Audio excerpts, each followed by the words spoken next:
சமையல் எரிவாயு சிலிண்டருக்கு 100 ரூபாய் மானியமாக வழங்கப்படும்.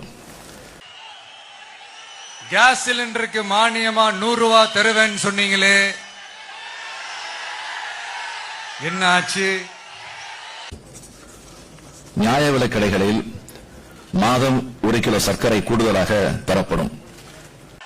இந்த ரேஷன்ல சர்க்கரை 1 கிலோ எக்ஸ்ட்ரா தருவேன்னு சொன்னீங்களே, என்னாச்சு? உளுந்தம்பருப்பு மீண்டும் வழங்கப்படும். ரேஷன்ல உளுந்தம்பருப்பு கொடுப்பேன்னு சொன்னீங்களே, என்னாச்சு? நீட் தேர்வை ரத்து செய்ய கழக ஆட்சி அமைந்ததும் முதல் சட்டமன்ற கூட்டத்தொடரிலேயே சட்டம் இயற்றப்படும்.